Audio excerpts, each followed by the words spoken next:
अस्सलाम वालेकुम dear students आज हम सेकंड ईयर बायोलॉजी का चैप्टर नंबर जो 15 है वो स्टार्ट करने लगे हैं, जो कि होम्योस्टेसिस के नाम से है। होम्योस्टेसिस को स्टार्ट करने से पहले मैं आपको कुछ जनरल एग्जांपल्स दूंगा जो कि हमारी बॉडी से रिलेटेड हैं और हमारे इन्वायरमेंट से रिलेटेड हैं। देखें, होम्योस्टेसिस एक ऐसे प्रोसेस का नाम है जिसके तहत या जिसके ज़रिए हमारी जो बॉडी की एक सलाहियत होती है वो क्या करती है, हमारा जो इंटरनल इन्वायरमेंट है उसको एक कांस्टेंट लेवल पर रखती है। बॉडी की वो सलाहियत जिसमें वो अपना जितना भी इंटरनल इन्वायरमेंट है उसको एक कांस्टेंट लेवल पर रखती है। इस प्रोसेस का नाम है होम्योस्टेसिस।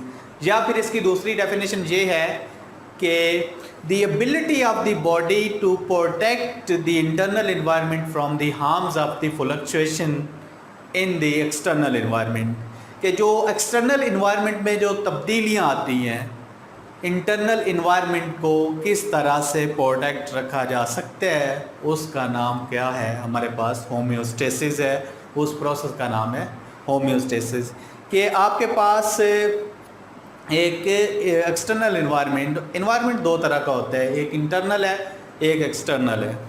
हमारे जो इंटरनल इन्वायरमेंट है उसकी पीएच क्या है, उसका टेम्परेचर क्या है और उसके अंदर जो हमारे साल्ट कंसंट्रेशन क्या है वगैरह वगैरह, और सारी बॉडी के अंदर किस तरह से उनका लेवल है कि कौन कौन सी ऐसी उनकी क्वांटिटीज़ हैं। एक तो ये है। दूसरा ये है कि एक्सटर्नल जो हमारा इन्वायरमेंट होता है जिसमें काफ़ी सारे फैक्टर्स होते हैं, उसको इंटरनल इन्वायरमेंट को बाहर वाले फैक्टर्स से कैसे बचा के रखना है और किस ज़रिए से रखना है, उस प्रोसेस का नाम क्या है जी, हमारे पास होम्योस्टेसिस है।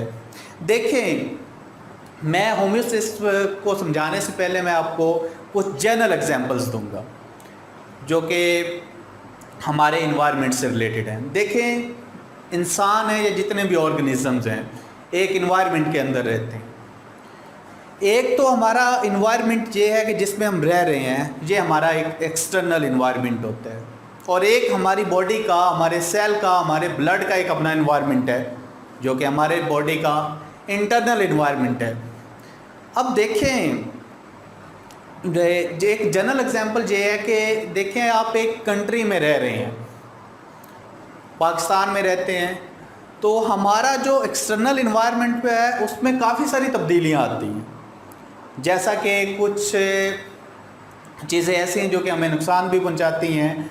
हमारी जो आर्मी, हमारी फ़ौज है वो क्या करती है, हमारे बॉर्डर पे खड़ी है कि वो हमारे दुश्मनों को हमारे तक नहीं आने देती। वो क्या कर रहे हैं, हमारी हिफाजत कर रहे हैं। जो हमारा पाकिस्तान है, पाकिस्तान का जो इंटरनल स्ट्रक्चर है उसको क्या रखती है, मेंटेन रखती है ताकि ये इसमें गड़बड़ ना हो।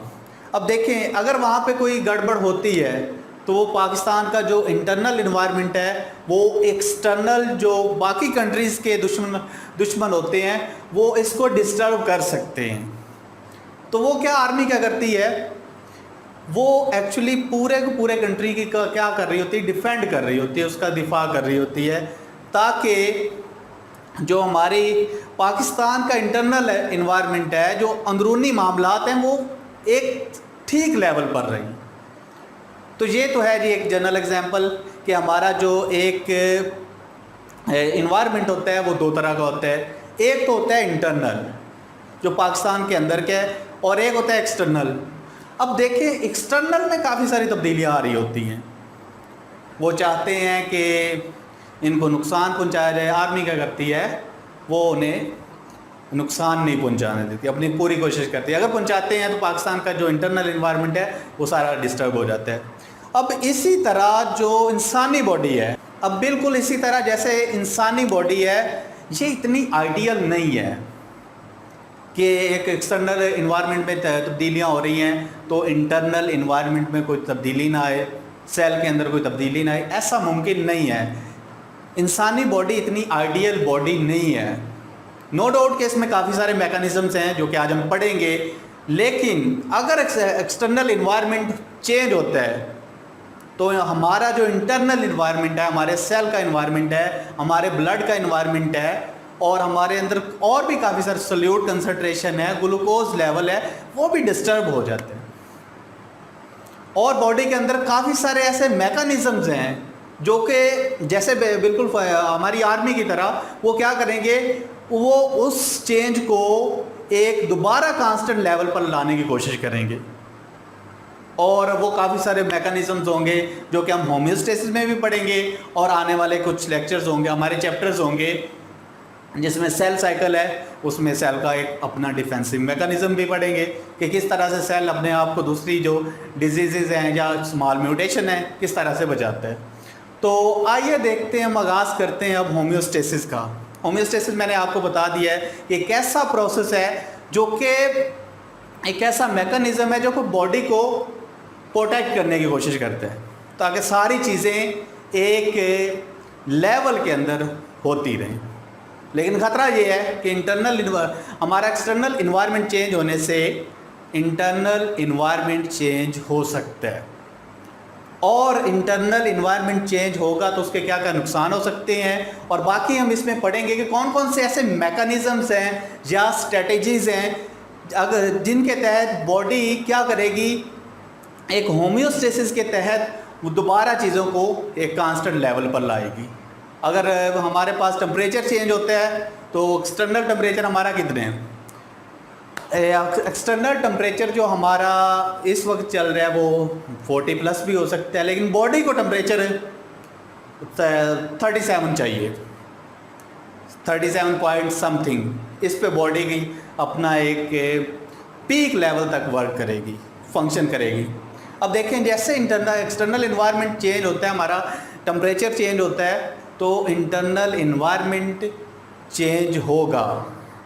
और इस चैप्टर में क्या पढ़ना है हमने, अगर इंटरनल इन्वायरमेंट चेंज होता है तो कौन कौन सी ऐसी चीज़ें हैं जो दोबारा इंटरनल इन्वायरमेंट को उसी लेवल पर लाएंगी, वो कंडीशन दोबारा सेम कर देंगी। ये सारी चीज़ें हम इसी चैप्टर में पढ़ेंगे जो कि होम्योस्टेसिस है। तो आइए डेफिनेशन देखते हैं कि जो कि मैंने एक सिंपल सी लिखी है, the ability of the body to maintain a constant internal environment और कंडीशंस। कंडीशंस भी इन्वायरमेंट के लिस्ट में आती हैं कि एक बॉडी की ऐसी सलाहियत जो कि इंटरनल इन्वायरमेंट को कांस्टेंट लेवल पर रखती है, उसको बोलते हैं होम्योस्टेसिस। अब देखिए हम और जितने भी ऑर्गेनिजम्स हैं, दो तरह के इज़म होते हैं, वो दो तरह के इन्वायरमेंट को एट अ टाइम फेस कर रहा होता है। एक तो उसका इंटरनल इन्वायरमेंट होता है और एक एक्सटर्नल इन्वायरमेंट होता है। अब देखें इन्वायरमेंट या कंडीशंस हमारे पास दो तरह की है, एक एक्सटर्नल है और दूसरी हमारे पास इंटरनल इन्वायरमेंट है। एक्सटर्नल इन्वायरमेंट में देखें तो हमारे पास डिफरेंट फैक्टर्स आ रहे हैं, जैसे कि एयर है, हवा का, दूसरा टेम्परेचर है, ह्यूमिडिटी है। तो ये और भी काफ़ी सारे फैक्टर्स हैं जो कि एक्सटर्नल इन्वायरमेंट में पाए जाते हैं। अगर टेम्परेचर चेंज होता है तो हमारे जो इंटरनल इन्वायरमेंट है इसमें क्या क्या तब्दीलियाँ आ सकती हैं। और इंटरनल इन्वायरमेंट में देखें तो जो सेल के इनसाइड, सेल के जो अंदर का इन्वायरमेंट होता है वो इंटरनल इन्वायरमेंट है, या फिर इनसाइड द ब्लड के ब्लड के अंदर का जो इन्वायरमेंट है वो इंटरनल इन्वायरमेंट में आता है। तो ये दो तरह के इन्वायरमेंट होते हैं। अब हमने देखना ये है कि अगर एक्सटर्नल इन्वायरमेंट में कोई चेंज आता है, जैसा कि टेम्परेचर चेंज होता है, अगर सर्दी आती है तो क्या हमारी जो बॉडी का इंटरनल इन्वायरमेंट है क्या ये चेंज होता है या नहीं होता। तो जो हमारा इंटरनल इन्वायरमेंट है, यस, ये चेंज हो जाता है। और मैंने आपको ऑलरेडी बताया है कि हमारी बॉडी या किसी भी ऑर्गेनिज्म की बॉडी इतनी आइडियल बॉडी नहीं है कि उसमें कोई तब्दीली ना आए। वो टेम्परेचर चेंज हो जाता है, लेकिन उस टेम्परेचर को दोबारा पहले वाली कंडीशन पे दोबारा कांस्टेंट लेवल पे दोबारा लाया जाएगा, और उस प्रोसेस का नाम क्या, होम्योस्टेसिस है। अब देखें फॉर एग्जांपल हमारे पास टेम्परेचर है। अब एक्सटर्नल जो हमारा इन्वायरमेंट है इसका हो गया हमारे पास, फ़र्ज़ करते हैं हम कि 40 डिग्री सेंटीग्रेड है। अब देखिए अगर 40 हो जाता है, क्या हमारी बॉडी का भी 40 हो जाता है? यस ऑफ कोर्स, ये चेंज होने की कोशिश करेगा या चेंज हो सकता है, इतनी आइडियल बॉडी नहीं है। तो अगर 40 होता है तो क्या करेगा, हमारा जो इंटरनल इन्वायरमेंट है ये भी चेंज हो सकता है, लेकिन एक डिफरेंट जो हमारे अंदर मैकेनिज़म्स हैं वो क्या करेंगे, वो इस टेम्परेचर को दोबारा इंटरनल जो इंटरनल इन्वायरमेंट है उसके अकॉर्डिंग उस टेम्परेचर को लाएंगे, 40 नहीं होने देंगे। चेंज होगा ज़रूर, लेकिन उनकी कोशिश क्या होगी कि दोबारा उसी टेम्परेचर पे लाया जाए जो कि 37 है।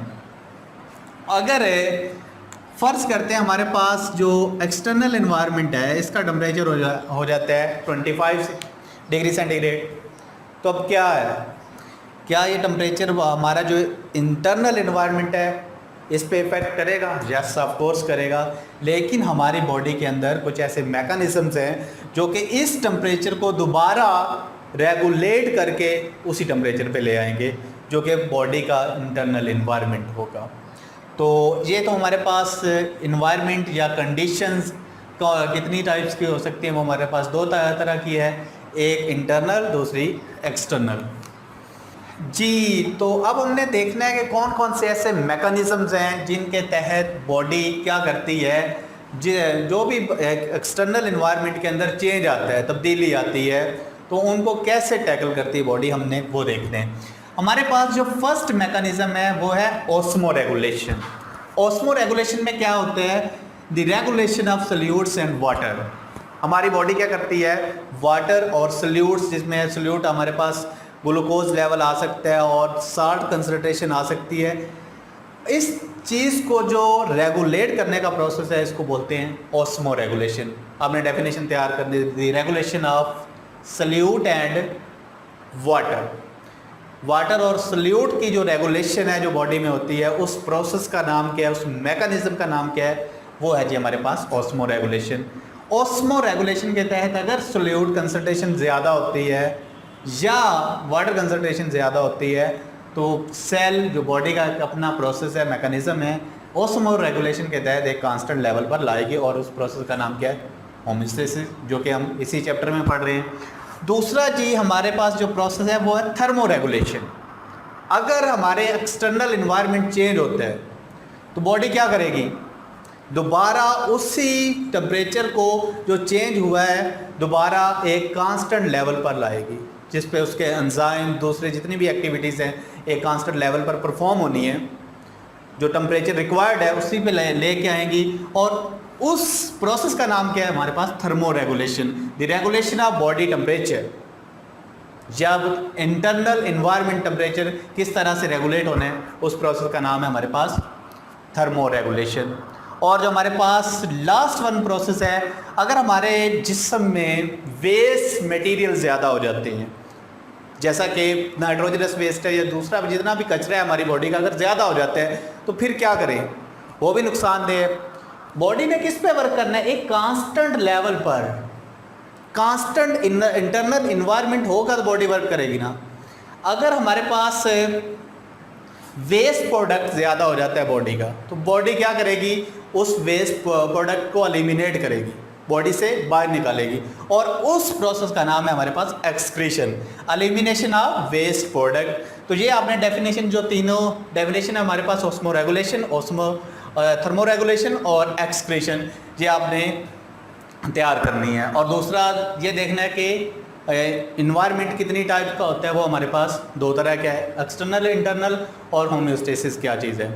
और अब देखें हमारे पास से जितने भी आज हमने मैकेनिज्म देखे हैं जो 3 तरह के हैं हमारे पास, ऑस्मो रेगुलेशन और ऑस्मो थर्मो रेगुलेशन और एलिमिनेशन या एक्सक्रीशन।